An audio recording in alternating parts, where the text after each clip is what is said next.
పోరాడి ఓడడం వేరు, అదే గెలిచే బలం ఉండి కూడా ఓడితే మహారాష్ట్రలో కాంగ్రెస్ కూటమి పరిస్థితి ఇదే. పేరుకు కూటమి, లుక్కలుక్కలు మాత్రం పీక్స్. కట్ చేస్తే బీజేపీ కూటమి చేతిలో చిత్తుగా ఓడిపోయిన పరిస్థితి. బలమున్న మహారాష్ట్రలో కాంగ్రెస్ ఏ మాత్రం ఎఫెక్ట్ చూపించకపోగా కూటమి పార్టీలది కూడా సేమ్ సీన్. ఇంతకీ మహారాష్ట్రలో కాంగ్రెస్ కూటమి ఓటమికి కారణాలు ఏంటి? రాహుల్ పూర్ పెర్ఫార్మెన్స్ దెబ్బతీసిందా? కూటమిని నడిపించడంలో ఆయన ఫెయిల్ అయ్యారా?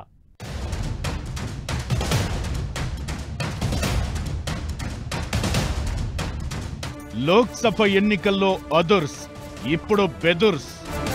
మహారాష్ట్రలో కాంగ్రెస్ కూటమి flop show. Rahul performance weakest of the week. కూటమిని నడిపించడంలో రాహుల్ ఫెయిల్. మహాలో కాంగ్రెస్ కూటమిని దెబ్బేసిందేంటి? నిన్న హర్యానా, ఇవాళ మహారాష్ట్ర. గెలవాల్సిన రాష్ట్రాలు, గెలిచే బలమున్న రాష్ట్రాలు. అయినా సరే కాంగ్రెస్ ఓడిపోయింది. తమతో కూడిన పార్టీలను ఓడించింది. హస్తం పార్టీనే ఇప్పుడు భారంగా మారుతుందా అనే జోకులు పేలుతున్నాయి సోషల్ మీడియాలో. మిగతా రాష్ట్రాలతో కంపేర్ చేస్తే మహారాష్ట్రలో కాంగ్రెస్ కు మంచి కార్యకర్తల బలముంది. ఇదే ఇప్పుడు మహారాష్ట్రలో హస్తం పార్టీ కొంప ముంచిందా అంటే అవును అనే సమాధానమే వినిపిస్తోంది. బలం ఎక్కువ కావడంతో లీడర్లు ఎక్కువే. ఎన్నికలకు ముందు నుంచే సీఎం సీటు కోసం యాగి మొదలు పెట్టారు. అది కూటమిని వీక్ చేసింది. ఫలితం ఎన్నికల్లో ఘోర పరాభవం. స్ట్రాటజీ సరిగా లేదు. ప్రచార వ్యూహాలు కరెక్ట్ అనిపించలేదు. చాలా కారణాలు మహారాష్ట్రలో కాంగ్రెస్ కూటమిని దెబ్బేశాయి. చరిత్ర మరిచిపోలేని పరాజయాన్ని మూటగట్టుకునేలా చేశాయి.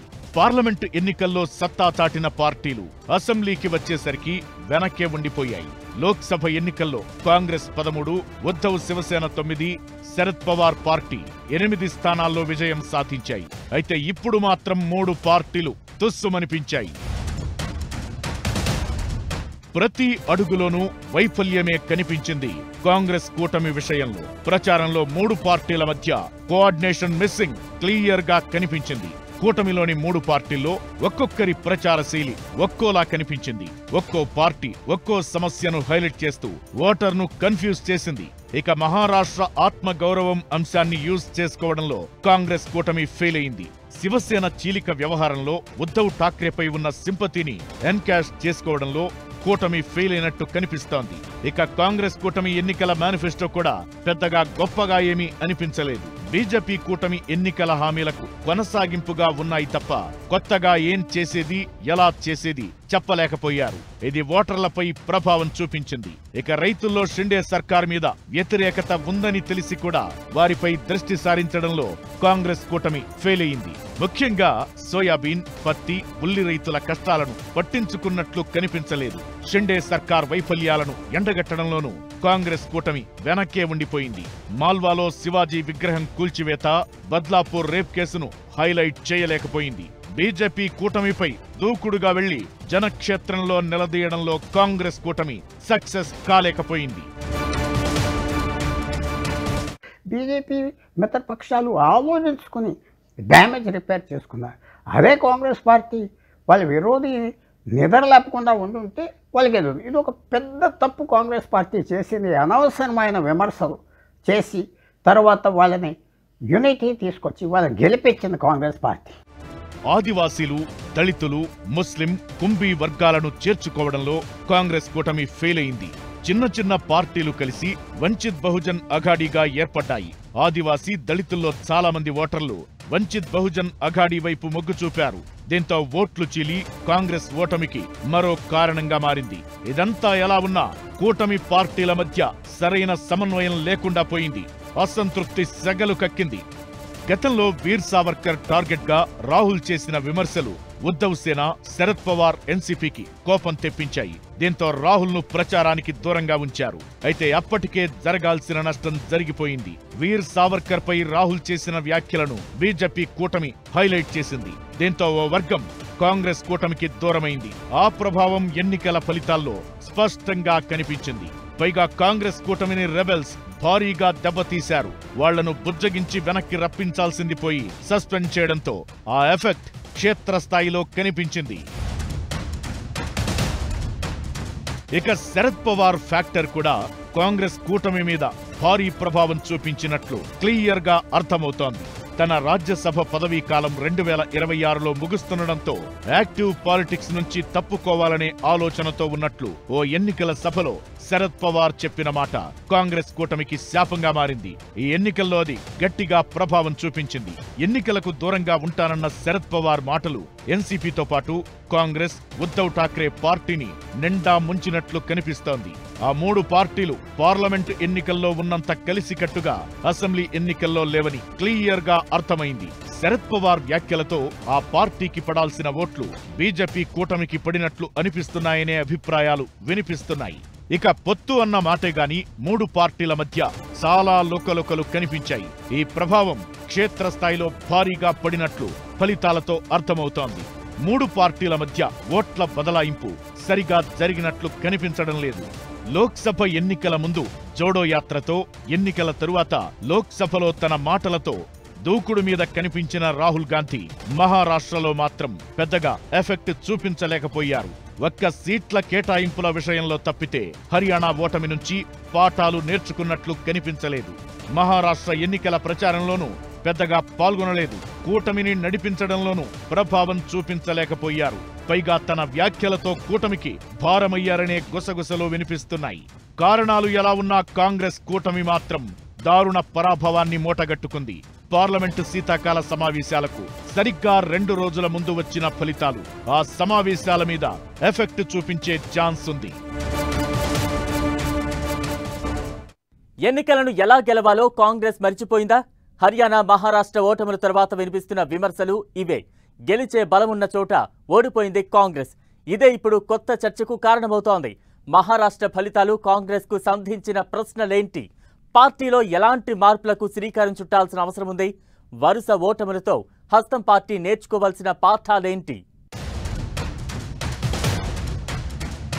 కాంగ్రెస్ కు పీడకలల మహాఫలితాలు హస్తానికి సంధించిన ప్రశ్నలేంటి? కాంగ్రెస్ నేర్చుకోవాల్సిన పాఠాలేంటి? జనాలంతా మోదీ నాయకత్వానికి నీరాజనాలు చెబుతున్నారని మహాఫలితాలతో క్లియర్ గా అర్థమైంది. ఆ రేంజ్లో ఎన్నికలపై మోదీ మానియా వర్కౌట్ అయింది. ఇక మహారాష్ట్ర ఫలితాల్లో అత్యంత నష్టపోయిన పార్టీ కాంగ్రెస్ మాత్రమే. ఎప్పుడూ లేనంత బలహీనంగా మారిపోయింది. 34 ఏళ్లుగా ఆ పార్టీ ఏనాడు మహారాష్ట్రలో సొంత మెజారిటీతో సర్కార్ ఏర్పాటు చేయలేకపోయింది. శరద్ పవార్ పార్టీ నుంచి బయటకు వెళ్లి సొంత కుంపటి పెట్టుకోవడంతో 1995లో కాంగ్రెస్ 80 సీట్లకే పరిమితమైంది. అప్పుడు మొదలైన డౌన్ ఫాల్ ఇంకా కంటిన్యూ అవుతూనే ఉంది. ఈ ఎన్నికల్లో అది పీక్స్ లో కనిపించింది. 2014లో మోదీ హవాతో మహారాష్ట్రలో కాంగ్రెస్ కు తీవ్రంగా దెబ్బపడింది. కేవలం 42 సీట్లను మాత్రమే సాధించింది. అప్పటి నుంచి ఇప్పటి వరకు కోలుకున్న పరిస్థితే లేదు. ఈ ఎన్నికల్లో పట్టుమని 25 స్థానాలు కూడా దక్కించుకోలేని దీన పరిస్థితి. కూటమి పార్టీల సంగతి ఎలా ఉన్నా మహాఫలితాల నుంచి కాంగ్రెస్ పాఠాలు నేర్చుకోవాల్సిన అవసరముంది. ఇప్పటికీ తెలుసుకోకపోతే పార్టీ ఉనికి కూడా ప్రశ్నార్థకమయ్యే ప్రమాదం ఉందనే హెచ్చరికలు వినిపిస్తున్నాయి. లోక్సభ ఎన్నికలకు, అసెంబ్లీ ఎన్నికలకు చాలా తేడా ఉంటుంది. అసెంబ్లీ ఎన్నికల్లో స్థానికత అనేది కీలకంగా కనిపిస్తుంది. కాంగ్రెస్ దూరమవుతోంది దానికే. మోదీ వ్యతిరేకత, జాతీయ విధానాల మీద ఆధారపడితే మహారాష్ట్ర లాంటి ఫలితాలే వస్తాయి. గ్రాస్ రూట్స్ లో దృష్టి పెట్టాలి. రాష్ట్రాల సమస్యలపై గళమెత్తాలి. స్థానికంగా నాయకత్వాన్ని నిర్మించుకోవాలి. క్షేత్రస్థాయిలో పార్టీని స్ట్రాంగ్ చేసుకున్నప్పుడే ఆ ఫలితం రాష్ట్ర స్థాయిలో కనిపిస్తుంది. జార్ఖండ్ లో జేఎంఎం సక్సెస్ సీక్రెట్ అదే. ఆ పార్టీ విజయం నుంచి కాంగ్రెస్ పాఠం నేర్చుకోవాల్సిన అవసరముంది. మహారాష్ట్రలో బీజేపీ సక్సెస్ అయింది, కాంగ్రెస్ బోర్లా పడింది అక్కడే. కమలం పార్టీ స్థానికతకు పెద్దపీట వేసింది. విడదీయడమో చీల్చడమో తమతో పాటు లోకల్ పార్టీలను కలుపుకుంది. కూటమిగా ఏర్పడింది. క్షేత్రస్థాయిలో బలం పెంచుకుంది. వ్యతిరేకతను కూడా సానుకూలంగా మార్చుకుంది. ఇలాంటి పాఠమే ఇప్పుడు కాంగ్రెస్ నేర్చుకోవాల్సిన అవసరముంది. లేదంటే పార్టీకి భవిష్యత్ భయానకమే. ఒకనప్పుడు కాంగ్రెస్ పార్టీకి సోనియా గాంధీ కింద, రాజీవ్ గాంధీ కింద, ఇందిరాగాంధీ, పివి నరసింహారావు కింద 100 మంది నాయకులు ఉండేవారు. ఎవరు కనపడట్లేదు. యాక్సెస్ లేదు. మీరు ఏ మంత్రినైనా అడగండి, కాంగ్రెస్ మంత్రిని, ఎమ్మెల్యేని, ఎవరు కనపడరు. ఢిల్లీలో మాట ఇచ్చేవాళ్ళు ఎవరు లేరు. మెయిన్ థింగ్ ఢిల్లీలో కాంగ్రెస్ ఆర్గనైజేషన్ మార్చాలి. మహారాష్ట్రలో ఓడినా జార్ఖండ్లో గెలిచామని సంబరాలు చేసుకునే పరిస్థితి కాంగ్రెస్ కు లేదు. జార్ఖండ్లోనూ కాంగ్రెస్ ప్రదర్శన పేలవంగానే ఉంది. క్షేత్రస్థాయిలో పార్టీ ఎంత వీక్ గా ఉందో ఆ ఫలితాలు చెప్పకనే చెప్పేశాయి. ఇప్పటికైనా వీటిని కాంగ్రెస్ పాఠంగా తీసుకోవాలి. కొత్త నాయకత్వంతో పాటు పార్టీలో ఐక్యత మీద కాంగ్రెస్ ఫోకస్ పెట్టాల్సిన అవసరముంది.